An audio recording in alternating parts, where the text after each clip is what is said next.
أحبابنا المستمعين، أهلا وسهلا بكم في تاني حلقات برنامجكم 30 يوم سعادة، ومعاكم أحمد البنداري.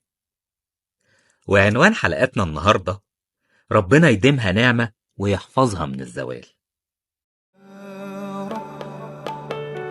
يا رب خدني طريقي إليك ورميت حمولي عليك، خدني طريقي إليك ورميت حمولي عليك، بهرب من نفسي ليك والقلب ليك تايب يا رب. ورجعنا لكم تاني. جملة ربنا يديمها نعمة ويحفظها من الزوال، من صغرنا وأهالينا بيعلمونا نبوس إيدنا وش وظهر بعد الأكل ونقولها. اتعودنا نقولها في كل الأحوال ومهما كان الأكل الموجود على السفرة. قلناها وإحنا بناكل الحمام والبط، وقلناها وإحنا بناكل المسقعة والبطاطس المحمرة.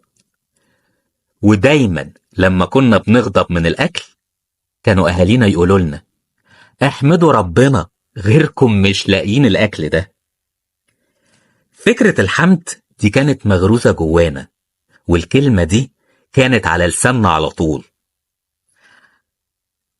عزيزي المستمع الكريم، أكيد الفترة الأخيرة كل بيت بيمر بظروف اقتصادية صعبة، من زيادة الأعباء وارتفاع الأسعار الرهيب في كل الاحتياجات الأساسية.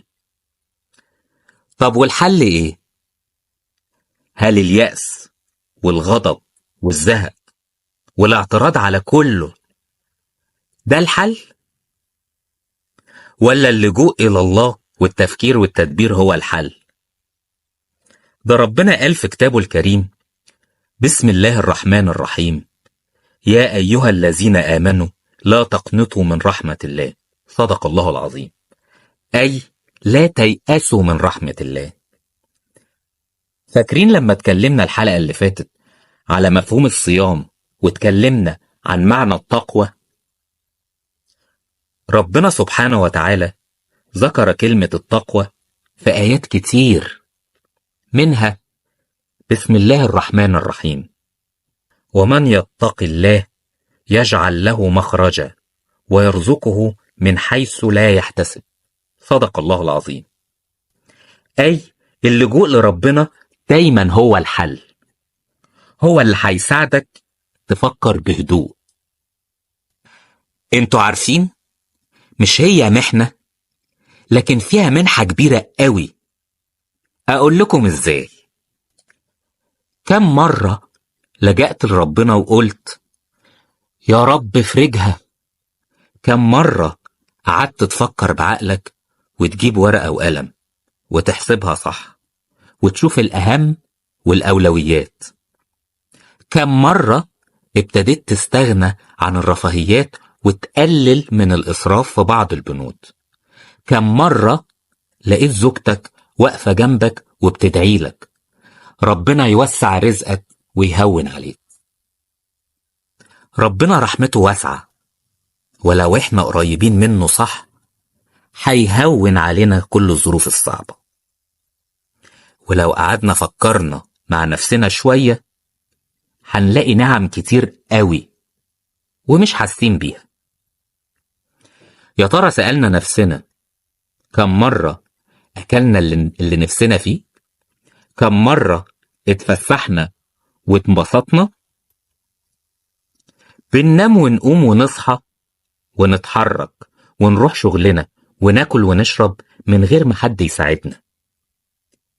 هي الأزمة دي بقالها كتير صح، ولكن الحمد لله الأيام بتعدي وربنا بيستر.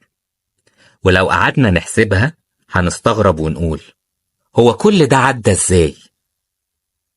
هو ده بقى معنى ستر ربنا وكرمه علينا. وفي النهاية عزيزي المستمع، في محن بتعدي علينا بتغيرنا للأحسن، بتطهرنا من جوانا وبتقوينا. بتخلينا على يقين إن الملجأ والملاذ إلى الله ومن الله وبس. بتخلينا نحمد ربنا على نعم كتير قوي مش حاسين بيها. رمضان كريم وربنا يفرجها علينا وعليكم جميعا. وأخيرا أحب أقول أحسن نعمة في الوجود إن ربنا موجود. وفي الختام بشكر أستاذ محمد خضر اللي كتب الحلقة دي، واستنونا الخميس الجاي في حلقة جديدة من برنامجكم 30 يوم سعادة. كان معاكم أحمد البنداري. خدني طريقي إليك ورميت حمول